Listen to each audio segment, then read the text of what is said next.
वसीयत पर हस्ताक्षर कराने आए बेटे से माँ ने बस एक सवाल पूछा और उसके पैरों तले जमीन खिसक गई। बेटा, यह कागज मेरी हिफाजत के लिए है या मुझे बेघर करने के लिए? उस रात हवेली की दीवारों में एक माँ का ऐसा रूप देखा जो पहले कभी नहीं देखा था। बनारस की तंग गलियों से थोड़ा हटकर लंका रोड पर एक पुरानी मगर मजबूत हवेली खड़ी थी। नाम था संस्कार मिला। इस घर की नींव में ईंट पत्थर कम और स्वर्गीय मास्टर धीरानाथ जी के वसूल ज्यादा लगे थे। उनके जाने के बाद इस घर की और उनके वसूलों की एकमात्र रक्षक बची थी गायत्री देवी। 65 वर्ष की गायत्री देवी सरकारी स्कूल की पूरी प्रधानाचार्य थी। कमर अब थोड़ी झुक गई थी, आंखों पर मोटे फ्रेम का चश्मा पर चढ़ गया था, मगर आवाज में वही कड़कपन था जो कभी प्रार्थना सभा में सैकड़ों बच्चों को एक कतार में खड़ा कर देता था। उस दोपहर गायत्री देवी तुलसी के कबूतरे पर दिया जला रही थी। हवा में अगरबत्ती की महक थी और मन में एक अजीब सी बेचैनी।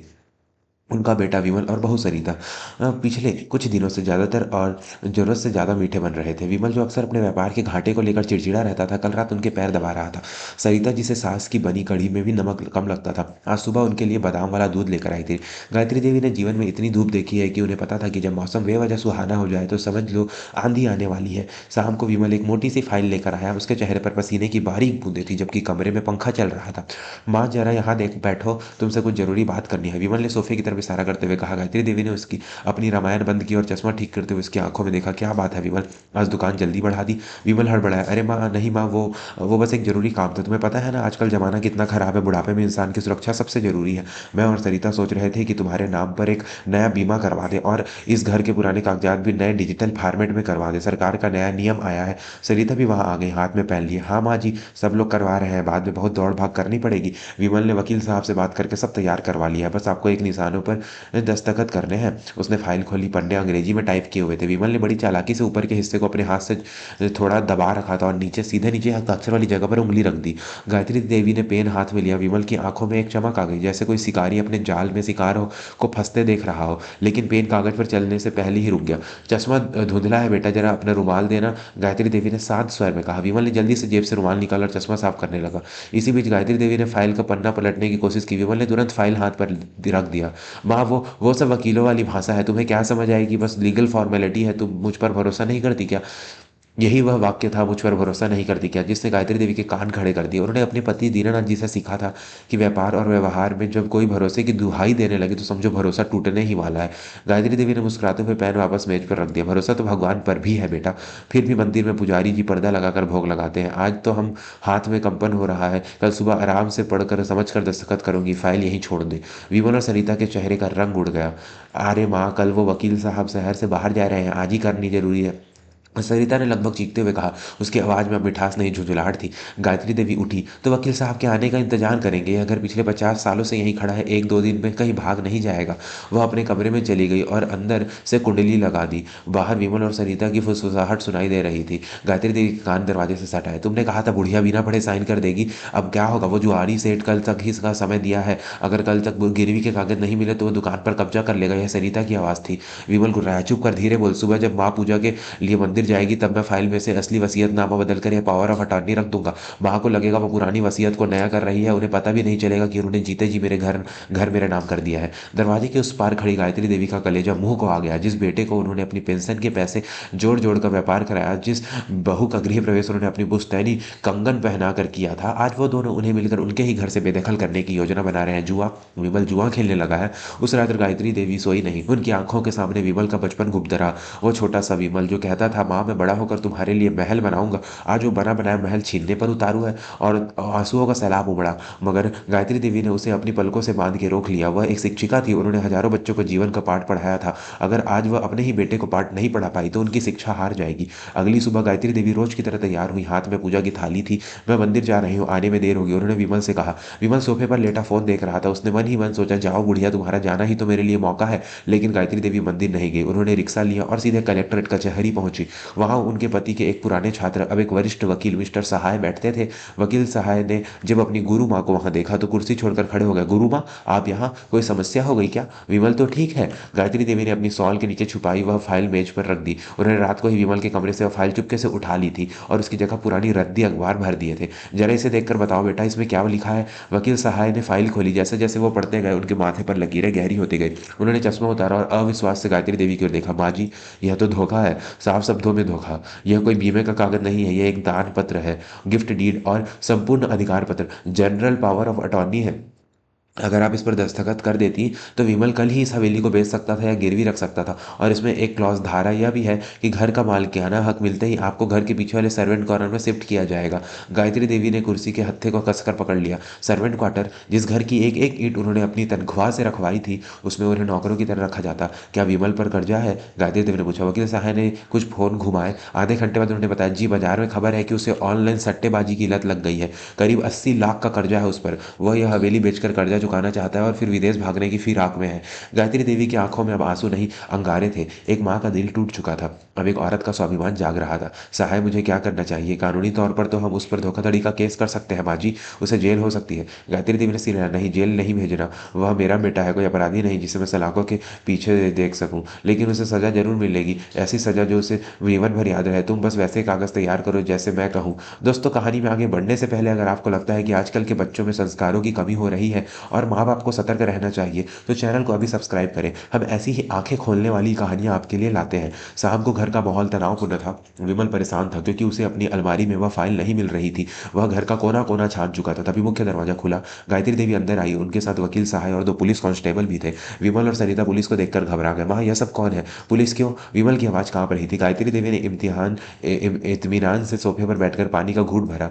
फिर उन्होंने वकील साहब की तरफ इशारा किया। वकील साहब ने एक दया दस्तावेज विमल के सामने रखा। मिस्टर विमल, यह बेदखली का नोटिस है। श्रीमती गायत्री देवी, जो इस संपत्ति की एकमात्र मालकिन है, उन्होंने आपको और आपकी पत्नी को अपनी संपत्ति से बेदखल करने का निर्णय लिया है। आपको यह घर खाली करने के लिए 24 घंटे का समय दिया जाता है। सरिता चीख पड़ी, क्या यह बुढ़िया सठिया गई है क्या? यह हमारा घर है, हम कहाँ जाएंगे? गायत्री देवी ने पहली बार अपनी नजरें उठाई और सरिता की आंखों में देखा। उनकी नजरों में इतनी ठंडक थी कि सरिता चुप हो गई। तुम्हारा घर? गायत्री देवी ने उपहास के साथ कहा। इस घर की रजिस्ट्री मेरे नाम है, बिजली का बिल मेरे नाम आता है, यहाँ तक कि जिस पंखे के नीचे तुम खड़ी हो वो भी मेरी पेंशन से आया है।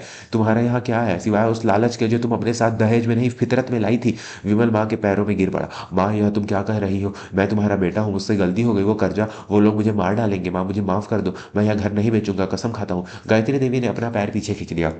यह दृश्य देखकर पत्थर भी पिघल जाता। लेकिन आज गायत्री देवी पत्थर नहीं, लोहा बन चुकी थी। विमल, जब तूने मुझे उस अंग्रेजी कागज पर अंगूठा लगवाने की कोशिश की थी तब मुझे याद नहीं आया, तब तुझे याद नहीं आया था कि मैं तेरी माँ हूँ? जब तू और तेरी पत्नी बात कर रहे थे कि मुझे सर्वेंट क्वार्टर में पटक देंगे, तब तुझे मेरा ममतामयी चेहरा याद नहीं आया? उन्होंने वह जाली कागज विमल के मुंह पर दे मारा। तूने सोचा था यह अनपढ़ औरत क्या समझेगी? भूल गया कि मैं स्कूल प्रिंसिपल थी? मैंने तुझे ABCD सिखाई है, तू मुझे वकीलों की भाषा सिखाएगा? विमल रोने लगा। माँ, मैं बर्बाद हो जाऊंगा, मुझे घर में से मत निकालो। गायत्री देवी खड़ी हो गई। उनका कद आज उस कमरे से भी ऊंचा लग रहा था। मैंने तुझे घर से निकाला है, दिल से नहीं।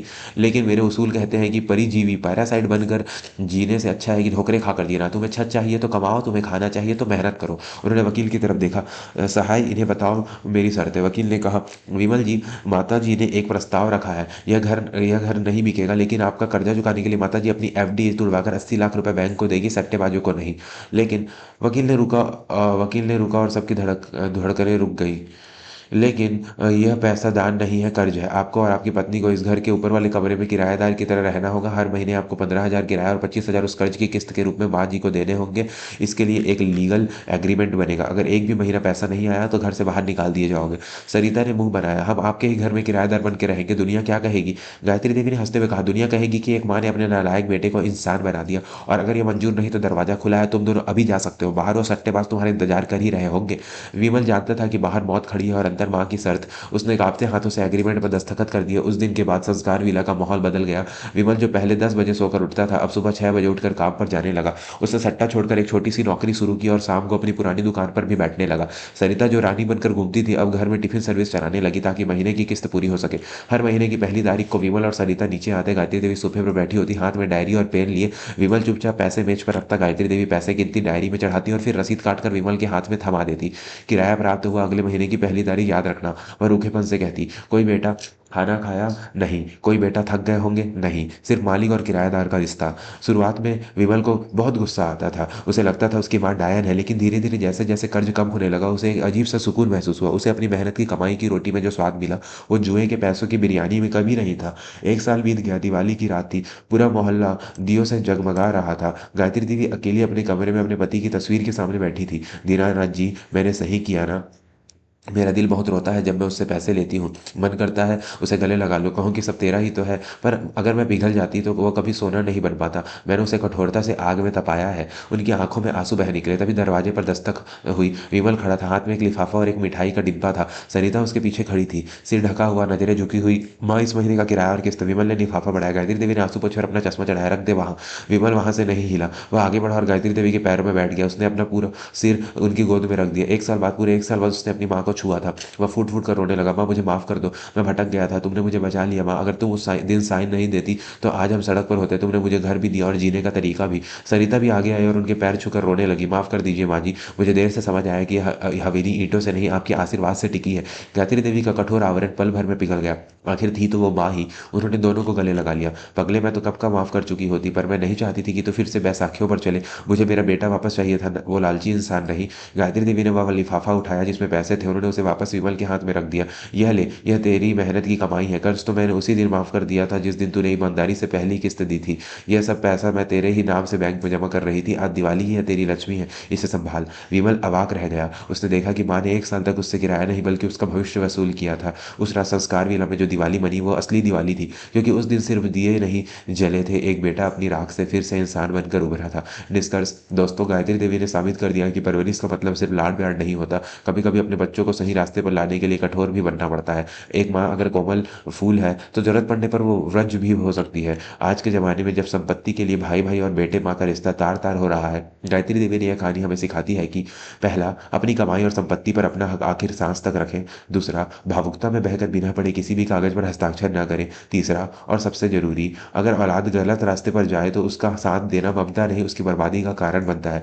आपको गायत्री देवी का फैसला कैसा लगा? क्या उन्होंने विमल के साथ सही किया या उन्हें और सख्त होना चाहिए था? अपनी राय कमेंट में जरूर लिखें। अगर इस कहानी ने आपके दिल को छू लिया हो तो वीडियो को लाइक करें और अपने परिवार के व्हाट्सएप ग्रुप में जरूर शेयर करें। शायद यह कहानी किसी और माँ की आंखें खोल दे। चैनल को सब्सक्राइब करना ना भूलें। मिलते हैं अगली कहानी में। जय हिंद, जय भारत।